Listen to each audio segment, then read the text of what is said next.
ఈ పిక్చర్‌లో చూసుకున్నట్లయితే మనకు ఈ పర్పుల్ కలర్‌లో ఉన్నదాన్నే పైల్స్ అంటాం.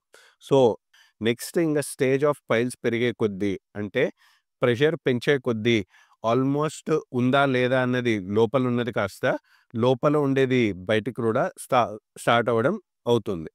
సో, లోపల వరకు మాత్రమే ఆ పైల్స్ అనేది పరిమితమైతే దాన్ని internal haemorrhoids or internal piles అంటాము. అదే పైల్స్ గనక లోపల మాత్రమే కాకుండా మోషన్ ఎళ్ళే మార్గం బయట వరకు వచ్చి బయటికి కూడా కనిపిస్తూ ఉంటే లైక్ దీనికి తేడా ఉన్నట్టు. ఇదైతే ఇంటర్నల్ పైల్స్ అంటాం. ఇదైతే external haemorrhoids or external piles అంటాం. నెక్స్ట్ మనం పైల్స్ కాకుండా ఇంకేమేం జబ్బులుంటాయంటే ఫిషర్ అండ్ ఫిస్టులా అనే జబ్బులుంటాయనుకున్నాం. ఈ ఫిషర్‌లో ఏమవుతుంది అని తెలుసుకుందాం.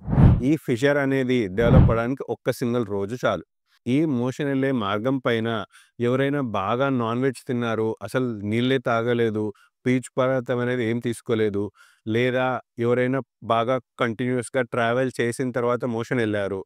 కారణం ఏదైనా మోషన్ గట్టిపడి వెళ్ళినా ఆర్ మీద లూజ్ మోషన్స్ లాగా రాపిడి జరిగేలా చేసినా మనకేమైతుంది ఎక్స్‌ట్రా ప్రెషర్ అనేది పడి మనకు మోషన్ ఎళ్ళే మార్గం దగ్గర చీలిక అనేది స్టార్ట్ అవుతుంది.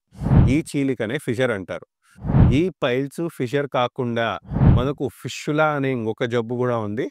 పైల్స్, ఫిషర్‌లో మనకి ఇన్ఫెక్షన్ లాంటివి ఏమీ ఉండవు. వేరాజ్ ఈ ఫిష్యులా అనే జబ్బులో మాత్రము మనకు ఇన్ఫెక్షన్‌తో కూడుకొని ఉంటుంది.